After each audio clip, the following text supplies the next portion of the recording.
Welcome to EVS study circle. ఇవాల్టి current affairs. Asia yoga championship 2025 దీనికి ఆతిథ్యం ఇస్తున్న దేశం భారత్. ఇది మార్చి 29 నుంచి 31 తేదీల మధ్య జరగబోతుంది. ఈ ఛాంపియన్షిప్ ను ఢిల్లీలోని ఇందిరాగాంధీ స్టేడియంలో నిర్వహించనున్నారు.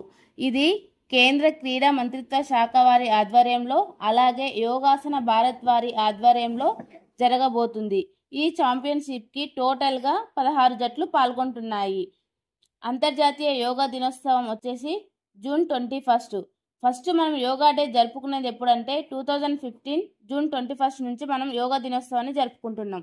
వాషింగ్టన్ విశ్వవిద్యాలయ శాస్త్రవేత్తలు 5 నిమిషాల్లోనే గాల్లోని బర్డ్ ఫ్లూను పసిగట్టడానికి ఒక బయోసెన్సర్ని కనిపెట్టారు. వాంతారా వన్యప్రాణి సంరక్షణ కేంద్రం.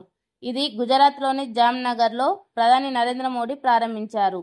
వన్యప్రాణి సంరక్షణ పునరావాస కేంద్రాన్ని రిలయన్స్ ఇండస్ట్రీస్ ఆర్ రిలయన్స్ ఫౌండేషన్ వారు అనంత్ అంబానీ దీనిని ఏర్పాటు చేశారు.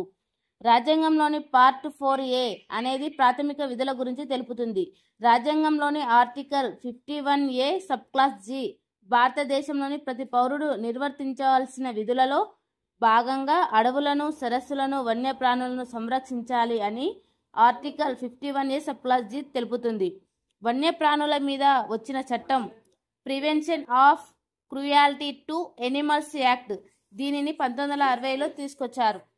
ఈ చట్టం ఆధారంగా వన్యప్రాణుల పట్ల క్రూయాలిటీని చూపరాదని ఈ చట్టం తీసుకొచ్చారు. వన్యప్రాణుల పట్ల ఎవరైనా హింసకు గురి చేస్తే వారిని ఈ చట్టం ఆధారంగా న్యాయస్థానానికి తీసుకెళ్లవచ్చు. అలాగే ఈ చట్టం ఆధారంగానే animals welfare board of India అనే సంస్థ 1962లో అమల్లోకి వచ్చింది. ఈ వాంతారా వన్యప్రాణుల సంరక్షణ కేంద్రంలో ఏనుగులకి ఏమన్నా అయితే ఏనుగుల ఆసుపత్రి కూడా కలదు. 2000 జాతులకు పైగా, అలాగే 1.5 లక్షలకు పైగా అంతరించిపోతున్న జంతువులకి కేంద్రంగా నిలవబోతుంది ఈ వాంతారా సంరక్షణ కేంద్రం. గుజరాత్లోని జామ్నగర్లో 3000 ఎకరాలకు పైగా విస్తీర్ణ వాంతారా వన్యప్రాణి సంరక్షణ కేంద్రానికి సహకారం అందించిన వారు అంతర్జాతీయ స్థాయిలో Venezuelan national foundation of zoo, అలాగే Smithsonian and world association of zoo and aquarium సహకారంతో ఏర్పాటు చేశారు. జాతీయ స్థాయిలో అయితే అస్సాం స్టేట్ జూ వారు, అలాగే సర్దార్ పటేల్ జులాజికల్ పార్క్ వారు, నాగాలాండ్ జులాజికల్ పార్క్ మరియు ఇతరుల సహకారంతో ఏర్పాటు చేశారు. దేశంలో 6324 డాల్ఫిన్లు ఉన్నట్టు తేలింది. కేంద్ర ప్రభుత్వం తొలిసారి నది ఆవాస డాల్ఫిన్లపై సర్వే నిర్వహించి మార్చి 3న నివేదికను విడుదల చేసింది.